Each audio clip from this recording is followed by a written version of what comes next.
আসসালামু আলাইকুম বন্ধুরা, আজকের সবথেকে গুরুত্বপূর্ণ খবর নিয়ে আপনাদের কাছে হাজির হয়েছি। আজকে বিধানসভার ভিতরে পীরজাদা নওশাদ সিদ্দিকী কি প্রশ্ন করেছেন তা নিয়ে আজকে আলোচনা করব। আইএসএফ অর্থাৎ ইন্ডিয়ান সেকুলার ফ্রন্ট সহ ভাইজানের সমস্ত রকম খবর সবার আগে দেখতে এই ইউটিউব চ্যানেলটিকে সাবস্ক্রাইব করে পাশের ঘণ্টা বাজিয়ে রাখুন। বাংলায় পশু চিকিৎসার পড়াশোনার সুযোগ খুব কম, কিন্তু গরু, ছাগল, হাঁস মুরগি পালনের সংখ্যা দিন দিন বাড়ছে। কৃষক ও পশুপালকদের অনেক সমস্যায় পড়তে হয়, কারণ ভালো পশু চিকিৎসকের সংখ্যা কম।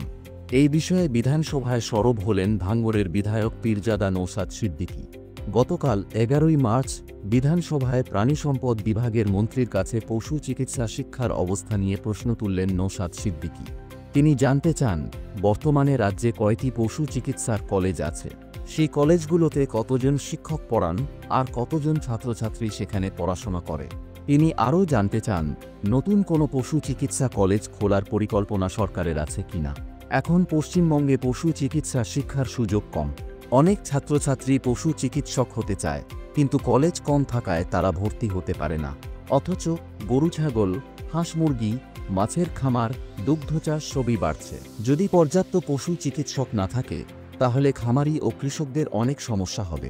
বিশেষজ্ঞরা বলছেন, যদি নতুন পশু চিকিৎসা কলেজ খোলা হয়, তাহলে আরও বেশি ছাত্রছাত্রী পড়াশোনার সুযোগ পাবে, গরু ছাগলের ভালো চিকিৎসা হবে, খামারি ও পশুপালকদের সুবিধা হবে, রাজ্যের অর্থনীতি আরও ভালো হবে।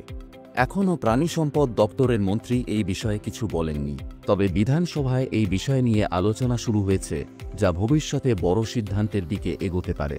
বাংলায় পশু চিকিৎসার শিক্ষা ও চিকিৎসা ব্যবস্থা আরও ভালো হওয়া দরকার।